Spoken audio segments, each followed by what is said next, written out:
እንደዚህ የሚያምር የሚጣፍጥ ተበልቶ የማይጠገብ ጤናማ የሆነ ቂጣ ወይም ክብስ አብረን እንስራ።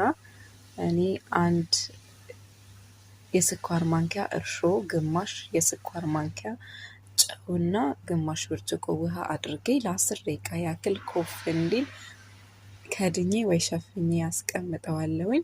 ከዛ በኋላ ዱቄት ጨምረን አብክተን በምታዩት መልኩ እንደዚህ ብዙ ምሽት አይፈልግም አብክቶ ማስቀመጥ ነው። እኔ በነገራችን ላይ የተጠቀምኩትኝ እንደምታዩት ድብዝዝ ያለ ዱቄት ነው። ካመል አማህ ይባላል በአረብኛ። ሙሉ እንትን ስንዴ ማለት ነው።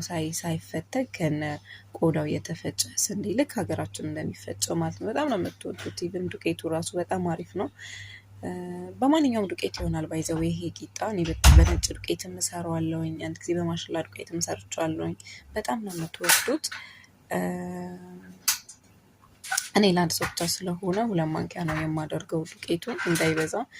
ካደረ ከሚያድርብኝ በየቀኑ እንደበፈለኩ ሰዓት እሰራለሁኝ።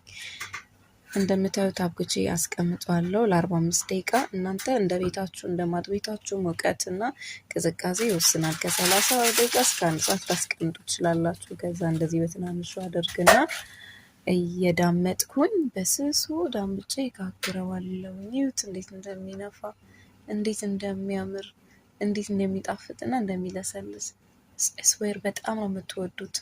ሞክሩት የምር። እኔ ቲማቲም ለብ አድርጌ በቲማቲም ለብ ነው የበላሁት። እናንተ ደስ ባላችሁ ነገር ስሩት። ቁርሴ ምን ልብላ፣ ራቴ ምን ልብላ ብላችሁ አታስቡ ማለት ነው። ሞክሩት። እወዳችኋለሁ። ደግሞ አዲስ ነኝ፣ ሰብስክራይብ አድርጉኝ በእናታችሁ እሺ።